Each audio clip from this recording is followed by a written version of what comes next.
All right, morning walk, December 9th, Friday morning. All right, the sister is on her way home, and probably home by now. I think she's in San Antonio. Big story last night. Brittney Griner released from prison. Everyone very happy. Well, not everyone, get into it in a minute, but it's for her a very positive thing. A very, very positive thing. You know, when we kind of first started the whole They Will Be Missed series, I think it coincided right around the time when Brittney Griner was arrested. And I told the guys and gals in the group, I cannot talk that story. I will break down in tears. I can only imagine the fear that, OMG, I packed the wrong bag, or I didn't clean out the last bag. Oh my gosh. And when you're arrested overseas, and particularly Russia, just before a massive war broke out, I can only imagine the sheer terror of that. Because of that, I couldn't even talk the story. Not to mention all the racists and all that stuff that just loved every minute of this, right? But yeah, you know, America, you know, they got Brittney Griner out. They traded her for Viktor Bout, who everyone knows the story by now. Big Russian arms dealer. And a lot of people are saying, yeah, just go ahead, let her out, whatever. This is one of the few times I really kind of can see both sides. I mean, I'm happy as the sister's coming home.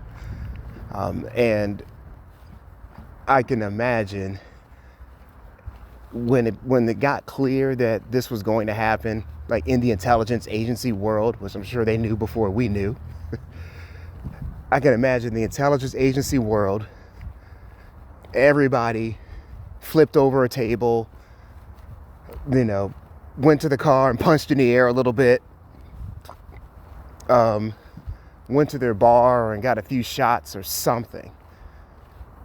That of all people, this guy is getting out. And he's not getting out for, if you will, one of their own, you know, Western intelligence agencies. It's a basketball player who had the weed and brought into a country where it's illegal. I imagine every intelligence agency, I imagine they're not too terribly thrilled that now this person is back in the field. And I'm not going to stay on this guy too long because I know a lot of people don't care, but I mean, just a cursory look at this person's Wikipedia, this person's history, Viktor Bout's history, 8, 9 aliases. Oh my gosh. The wars that this man facilitated the weapons for in Angola, in Togo, Congo. Seemed to have a special knack for Africa. I mean, and it's right out of that movie, Lord of War. I mean, I really like that movie. It was right out of the movie. This cat, I mean, okay. Post-colonial Africa, 50s, 60s, 70s, 80s, 90s Africa. You know, I'm not from those countries, but I guess you could probably figure post-colonialism, there's going to be some civil wars. Vacuum of power. Everyone trying to get their piece. The tribal rivalries, if you will, if I'm going to call it rivalries, I'm sure there's a better word for that, are brought back up. Whose land was really whose before the Belgians came in, before the British came in, before the French came in. This was mine. No, this was mine. And I'm sure us in the West interloped the heck out of those guys to kind of keep them fighting. Anyway, so maybe so probably the course of human history, there was going to be some civil wars going on in Africa if Viktor Bout never existed. But Lord, he let him get good at it. Oh my God. The more you read, the more you don't want to read. I had to stop. I had to stop reading. I said, I'm good. I think I got the hang of it. I think I got the gist. How many black people are dead that maybe wouldn't have been without this guy. And I understand the Yugoslav war as well. I think he said in the 90s. Yeah, lovely. Not great either. At least presumably that's, Eastern Bloc, they are already there. But I mean, oh my gosh. I had to stop reading it. So I can definitely see those that maybe follow these things, are into these things, that care about these things. One less very talented arms dealers, one less guy you got to worry about out there. So yeah, I can see that. However, I think we all know where this is going when it comes to Brittney Griner's release. Even if nobody cared, give a crap who Viktor Bout was.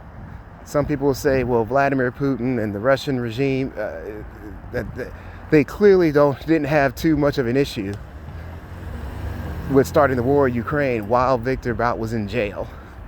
I don't know how much help they needed from an arms dealer to make all that happen. To surround a country on 2-3 sides, to bomb the crap out of their cities, to bomb their people, to take over big tracts of land, 8-10% of the country. I think they even took Crimea while Bout was in jail. I don't know. So, you throw Bout in the mix. Would it have been any worse? I don't. It's probably not. I would imagine not. I'm sure I imagine you probably got to go on Sky News and Al Jazeera to let some of those guys get in there, and they can probably break it down for us, like how much worse could things get, maybe even in Ukraine, if this guy's involved. I don't know. But I guess the fact that they really wanted him back is a bit of a red flag. So when it comes back, so I just kind of wanted to give a little bit of the depth of this, quote unquote, of this trade, if you will, from a pure geopolitical standpoint. This doesn't look very great at all. I'm sure there may have been, maybe, I don't know, because the intelligence agencies, obviously, it's all confidential for the most part. Maybe there's other guys or gals that worked for us, military folks, whoever, that maybe we could have gotten instead. But, Paul Whelan, I'm sure, their family, Twitter is kind of going back and forth. They're saying some nice things, because obviously they got to keep still working with the American government. But, he got left behind. Been there 4 years. And they thought he was a spy. So, it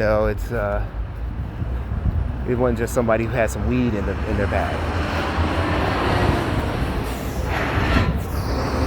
But yeah. So back to Brittney Griner real quick. Not going to be too long here. Just walking to the store.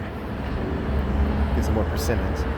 But, with old boy, old girl, Brittney Griner, it gets really, the reaction, it's jovial. I love to see this part. Not thrilled with who's let out, but good Lord, I can imagine getting on that plane to UAE, if that felt real or not.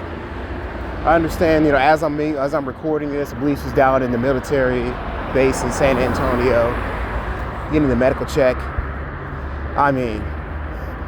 I can imagine, like a lot of guys that get out of prison, a lot of folks get out of prison, the first thing you do is go to a Burger King, go to Chipotle, a PF Chang, I don't know, whatever you're into. Turkey leg hut, I don't know. Go to the Breakfast Club. Go to your favorite barbecue joint, you know, and, you know, hug your family, hug your friends, and get thee to a therapist stat, because you're going to need it. I'm talking some serious therapy.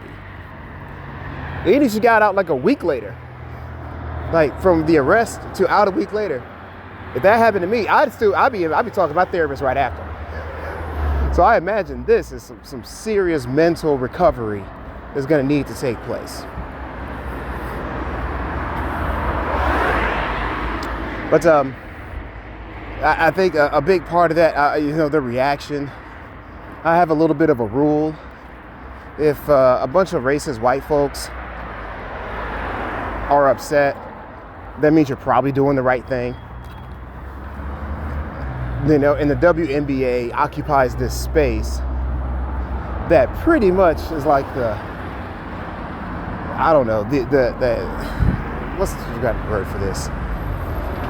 It hits all the marks for everything that a lot of our society, the dominant societies, tend to hate. It almost hits the bingo, right?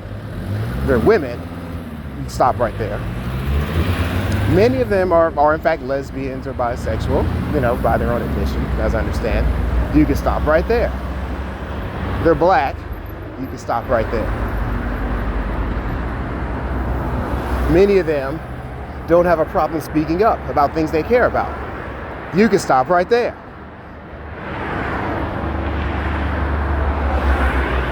You take any one of those by itself, and you got somebody that a lot of the people in our dominant society cannot stand, have no room for, no use for. But now you combine it all in one group. It literally hits all four of those right off the bat. They don't like women. They don't like LGBT. They don't like black folk. And if you're any of those, if you're a person that kind of speaks up for yourself, you really don't like you. All in one big old group, playing ball.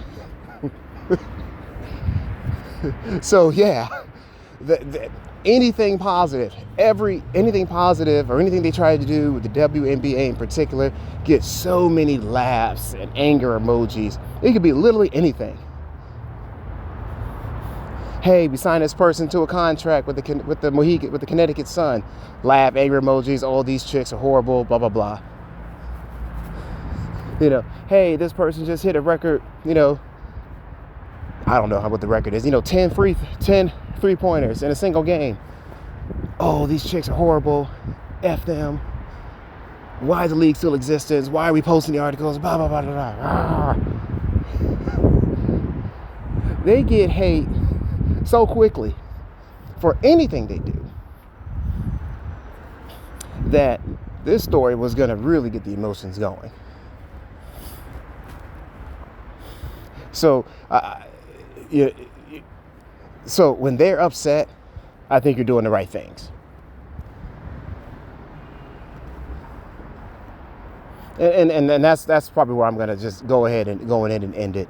These guys, they don't like her. They don't like what she represents, Brittney Griner. They have no use for her in any respect.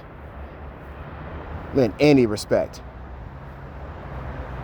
So this story happening is probably really gonna chap that ass for a lot of those folks. And for that, I can't help but have a little bit of a smirk on my face when I start reading comments on Facebook today. I know they're all gonna claim, all of a sudden they're all gonna become foreign intelligence experts. But no. It's good we have her back. My own take, I know Viktor Bout is trash. He's human trash. He's scum. Maybe they'll find him again. I don't know. Maybe they'll get him again. It's a damn shame he's back in the field. However, it's better for, what is it? What was the time? It's better for 10 guilty men to go free than for one innocent person to be in prison. And If the government said it was unjust imprisonment, it was a kangaroo court trial, it wasn't fair, a fair incarceration from the embassy and all that stuff, that when they looked at it, then okay, I'm going to accept that. It's not fair. It's better for an innocent person to live their life than for a guilty person. Better for an innocent person to live their life than to be locked up just because there's someone who's guilty out there, who's horrible, just to keep them locked up. So I'm happy with it. I'm gonna smile. I don't know if we're singing songs, parades, all that fun stuff because of this. It's just a tragic story all around.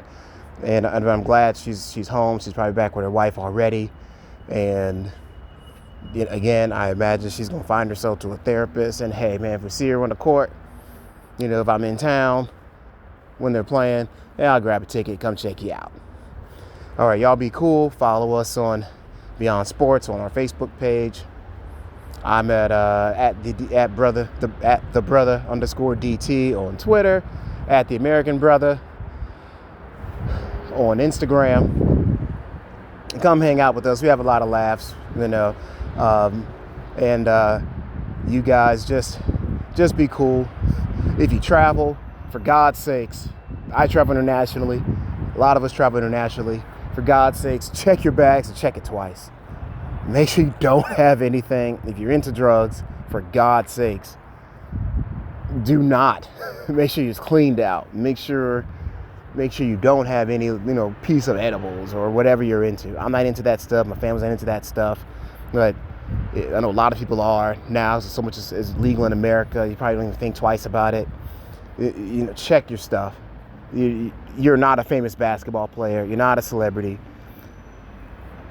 Ask Paul Whelan how well that's working out for him. It took us months and months and months to get a celebrity out of prison, and we had to give up one of the worst human beings in the modern post-Cold War era to make it happen. They ain't coming for you. I can tell you that right now. It ain't happening. We're not doing no one's doing candlelight vigils for you. So the folks in the travel pages I'm in, for God's sakes, be careful. For God's sakes. All right, y'all be cool. I'm out. Peace.